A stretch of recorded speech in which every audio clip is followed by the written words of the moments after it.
ከራሱ አልፎ ለሌሎችም ጭምር ማስተዋወቁ ዘረኝነት ተደርጎ አይቆጠርም። ዘረኝነት የሚሆነው መቼ ነው?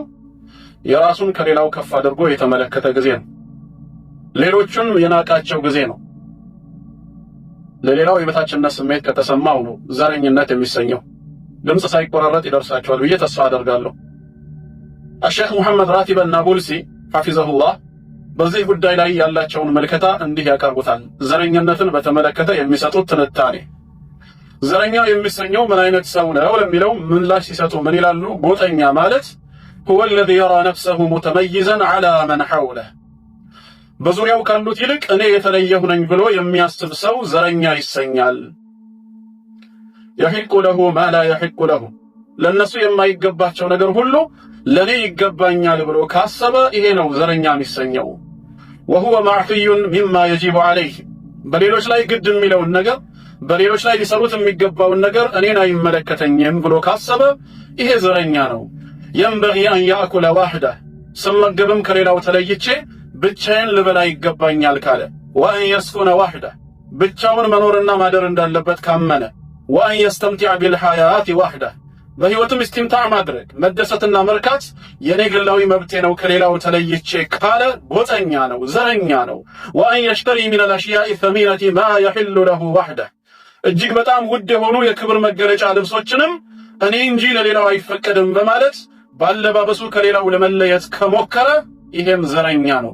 وأن يبني مجده على أنقاض الآخرين ሌሎችን በማፍረስ የሱን ክብርና ልቅና ለመገንባት የሚጥር ከሆነ ይሄ ዘረኛ ነው። የራሱን ክብር ሌላውን በማፍረስ ላይ የሚገነባ وأن يبني غناه على فقرهم ሀብቱንና ብልጽግናውን በሌሎች ድህነት ላይ የሚመሰርት ሌሎችን ለድህነት እየዳረገ ጉልበታቸውን እያሟጠጠ የራሱን ሀብትና ብልጽግና የሚያካብትበት ከሆነ ዘረኛ ነው። وأن يبني حياته على موتهم በእነሱ ሞትና ስቃይ እሱ ሕያውነቱን ለመገንባት የሚያስብ ከሆነ ሌሎች ለኔ ህይወትና ለኔ ህልውና ሲባል መሞት አለባቸው ብሎ በሌሎች ሞት ላይ የራሱን ህይወት የሚገነባ ከሆነ ዘረኛ ተብሎ ይጠራል።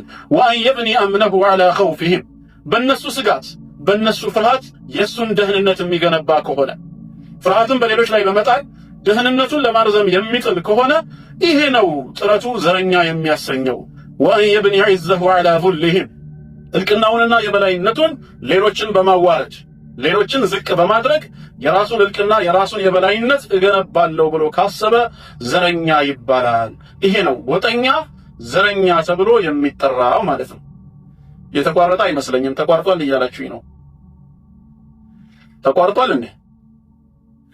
እኔ ጋር አልተቋረጠም። ስለዚህ ልቀጥል እና እኚህ ሼህ እንዲህ ደስ ባለ መልኩ ይገልጹታል። ዘረኝነት ምን ያህል መጥፎ እንደሆነ በዚህ መልኩ ገልጸውታል። እስቲ ወደ ጌታ አላህ ቃል እንመለስና አንዳንድ ጥቅሶችን እንመልከት። ለዘረኝነት ሊዳርገን የሚችለው ነገር ምን እንደሆነ በዛው እንማራለን። ለምንድን ነው ዘረኛ የምንሆነው? ለምንድን ነው ጎጠኛ የምንሆነው?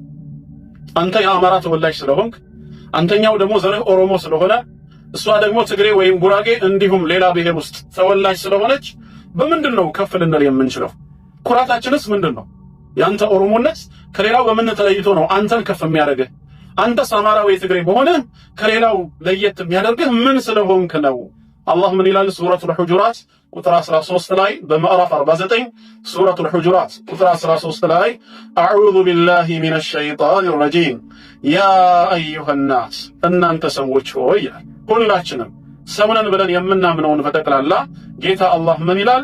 ያ አዩሃን ናስ እናንተ ሰዎች ሆይ ኢና ኸለቅናኩም ሚን ዘከሪን ወኡንሳ ሁላችሁንም ከወንድና ሴት ነው የፈጠርኳችሁ ይላል አላህ። ከወንድና ሴት ከአደምና ሐዋ አለይሂም ሰላም ከሁለቱ ግንኙነት ነው እናንተን የፈጠርኳችሁ። ወጀዐልናኩም ሹዑበን ወቀባኢል ከዛ በኋላ ነው ዝርያዎቹን ጎሳና ነገድ አድርገን የከፋፈልናቸው ይላል። መጀመሪያ መሰረታችሁ ከአደምና ከሐዋ የተገኛችሁ የአንድ አባት የአንድ እናት ዝርያዎች ናችሁ። በጊዜ ሂደት ጎሳዎችና ነገዶች አድርገን ከፋፈልናችሁ ይላል ጌታ አላህ። ለምን ዓላማ? ሊተዓረፉ እናንተም ትተዋወቁ ትግባቡ ዘንድ። ኢነ አክረመኩም ዒንደላሂ አትቃኩም ነገር ግን ከመካከላችሁ አላህ ዘንድ በላጩ አላህን ፈሪያችሁ ነው ይላል። ትውልዱ ወይ ዘሩ ኦሮሞ ወይ አማራ፣ ትግሬ ወይ ጉራጌ፣ ሲዳማ ወይ ሐረሪ ወይም ስልጤ የሆነ ሳይሆን ከመካከላችሁ እኔን የሚፈራኝ በላጫችሁ ነው። እኔ ዘንድ በላጭ ሆናችሁ ክብር ያላችሁ ሆናችሁ መቅረብን ካመናችሁ የትም ስፍራ ሆናችሁ ፍሩኝ። ያዘዝኳችሁን በመታዘዝ የከለከልኳችሁን ሐራም ያደረግኩባችሁን ነገር በመራቅ ልትፈሩኝና ልትጠነቀቁኝ ይገባል። ከዛ ውጪ ዘራችሁ ከፍ ወይም ዝቅ አያደርጋችሁም። እሱ የኔ ሥራ ነው እያለ የኔ ሥራ ነው። እኔ ነኝ በጎሳና በነገድ የከፋፈልኳችሁ። አንተ የኦሮሞ ተወላጅ ለመሆን ምን ያደረግከው መስዋዕትነት አለ? ምን መስዋዕትነት ከፍለሃል? አባት እናትህ ኦሮሞ ሆነው አንተ ከነሱ ተወልደህ ኦሮሞ እንድትሰኝ። አንተስ ትግሬ ወይም አማራ ለመሆን ምን የከፈልከው መስዋዕትነት ኖሮ ነው ዛሬ በዘርህ የምትኩራራው? ያንተ ሥራ ነው? አንተ ነው ይሄን ብሔር ያመጣኸውና የፈጠርከው? ማን ነው አንተን ኦሮሞ አድርጎ የፈጠረ? ምላሽህ አላህ ነው። ያኛውንስ ትግሬ ያደረገው ይሄኛውን አማራ እሷን ጉራጌ ማን ነው ያደረገው? አላህ። ታዲያ በምንድን ነው አላህ በሰራው ሥራ ላይ አንተ የራስህ ድርጊት አስመስለህ ራስህን ከፍ የምታደርገው? በጎሳ በነገድ እኔው ላይ አይቻችኋለሁ፣ ነገር ግን ትተዋወቁበት ዘንድ ነው፣ ልትበላለጡ አይደለም። እኔ ዘንድ መብለጥን ከፈለጋችሁ ፈርታችሁ ተገኙ። ፈርታችሁ የተገኛችሁ ጊዜ እኔን ከፈራችሁኝ ሁሌም በላጭ ናችሁ ይላል። ኢማሙ አልበጋዊ ረሂመሁላህ ታዋቂ የተፍሲር ሊቅ ናቸው። አብዱላህ ብኑ አባስ ረዲየላሁ ዐንሁማ ተርጁማኑል ቁርአን የቅዱስ ቁርአን ምሁር የሆነውን ታዋቂው ሰሐቢ ሙፈሲሩን መሰረት አድርገው ይሄ አየት የወረደበትን ሰበብ ሲገልጹ እንዲህ ይላሉ። አንደኛው ሰበብ ማለት ነው ቃል ኢብኑ አባስ ሲናገር ምን ይላል? ነዘለት ፊ ሳቢት ብን ቀይስ፣ ይሄ አየት የወረደው በሳቢት ብን ቀይስ ሰበብ ነው።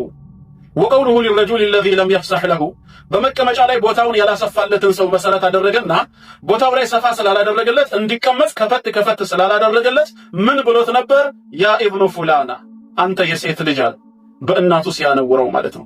አንተ የሴት ልጅ ብሎ በጠራው ጊዜ ነው በዘሩ ሊያነውረው ሲፈልግ አላህ ይህን አንቀጽ ያወረደው። ቃለ ነቢዩ ሰለላሁ ዐለይሂ ወሰለም፣ በዚህ ሰዓት የአላህ ነቢይ ምን ብለው ነበር? መን ዛኪሩ ፉላና፣ አንተ የሴት ልጅ የከሊት ልጅ በማለት ከሊትን ማነው አሁን ያወሳት ሲሉ ፈቃለ ሳቢት አነ ያ ረሱለላህ ዐለይሂ ሰላቱ ወሰላም፣ አንቱ የአላህ መልእክተኛ ሆይ እኔ ነኝ አላቸው። እሱም ሳቢትም ፈቃል፣ የአላህ መልእክተኛ ምን አሉት?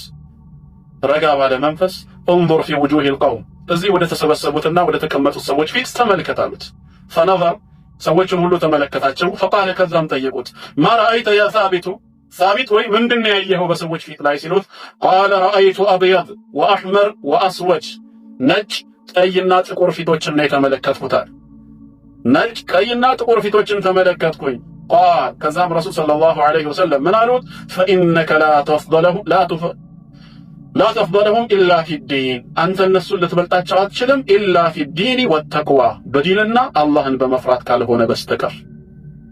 ፈነዘለት ፊ ሳቢት ሃዚሂል አያ፣ ከዛ በኋላ ሳቢትን በተመለከተ ይሄ አንቀጽ ወረደ ማለት ነው። ቦታውን ያላሰፋለትን ደግሞ በተመለከተ ወፊ ለዚ ለም የተፈሰሕ ያ አዩሃ ለዚነ አመኑ ኢዛ ቂለ ለኩም ተፈሰሑ ፊል መጃሊሲ ፈፍሰሑ የሚለው የሱረቱል ሙጃዲላ ቁጥር 11 አንቀጽ ወረደ እና ከዚህ የምንረዳው ሰዎችን በዘራቸው ማነወር፣ አንተ የእንትን ተወላጅ፣ አንተ እንደዚህ ማለት የመሃይማን ስርዓት እንጂ የኢስላም አስተምህሮ አይደለም። ይሄ አንደኛው የቁርአን አንቀጽ ነው።